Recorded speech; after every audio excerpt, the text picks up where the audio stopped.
Hello and welcome. I'm Lynda Kinkade. Good to have you with us. Ahead on CNN Newsroom, the US Secretary of State is in Beijing this hour for a high-stakes visit to re-establish communications with China. Horror in Uganda, armed rebels killed dozens of people, many children, in their school dormitory.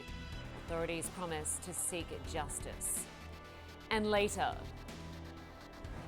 these technologies can also have a positive impact on our lives if used responsibly. the next generation of robots, from those with artificial intelligence to simple ones that do basic tasks. We'll show you them in just a moment. Live from Atlanta, this is CNN Newsroom with Lynda Kinkade.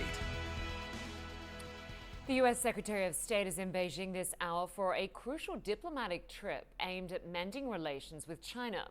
Antony Blinken landed in the country about 5 hours ago. He'll meet with key government officials, including the foreign minister. Blinken is expected to address a number of pressing issues, but his main goal is to re-establish lines of communication with China, especially with senior military leaders. High-level talks have waned in recent months, but US President Joe Biden says they can get back on track. I'm hoping that over the next several months, I'll be meeting with Xi again and talking about legitimate differences we have, but also how there's areas we can get along. CNN's Coren is following the developments for us from Hong Kong, and joins us now live. Good to have you with us, Anna. So this visit was meant to happen back in February, but a suspected Chinese spy balloon in the US meant it was called off. What can we expect now? Look, there is much at stake, as we know, Lynda. This is the first visit by a US Secretary of State to China in 5 years. And look, there are great hopes for this visit by Antony Blinken to Beijing, but very low expectations. We've heard that time and time again over the past week from top US officials who say there isn't going to be a breakthrough or a transformation in the way that Beijing and Washington deal with one another.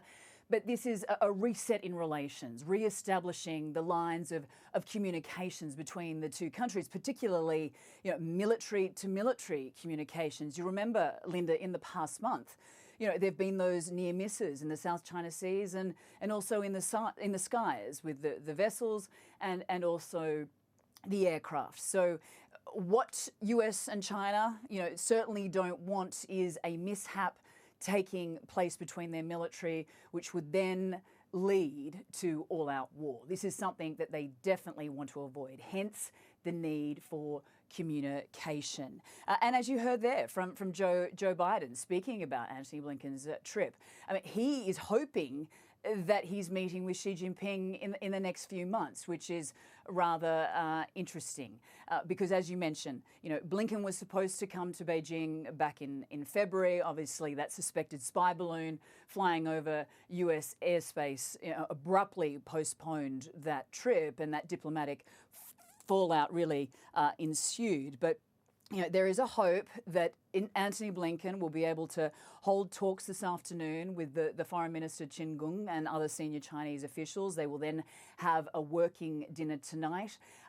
Tomorrow, who knows whether Antony Blinken will be meeting with Chinese leader Xi Jinping. That has not been announced. But obviously, Joe Biden hopes that this is going to pave a way to other high-level meetings. We know the Treasury Secretary Janet Yellen, the Commerce Secretary of the United States, also wants to visit China, and perhaps then that will lead to Joe Biden meeting with Xi Jinping. We know that their next meeting could be at the APEC summit in San Francisco in November, but that really sounds like it could be brought forward. Let me read to you the tweet by the State Department after Antony Blinken arrived in Beijing early this morning.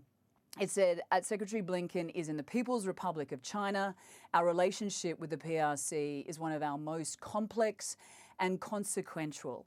It is important that we maintain communication between our two countries. So as we were saying, Lynda, this is a very important meeting. Issues that will be discussed: trade, Taiwan, human rights, cyber security. There is certainly, a lot of grievances on China's side. We know there was that testy phone call made by China's foreign minister to Antony Blinken a few days ago, basically saying, show respect, stick your nose out of China's internal affairs. That's a massive bugbear for China. So, as we say, this is about re-establishing lines of communication in the hope that this will lead to perhaps a thawing in relations, Lynda. Yeah, we can only hope that happens, that there is some sort of progress. Anna Coren for us in Hong Kong. Thanks very much.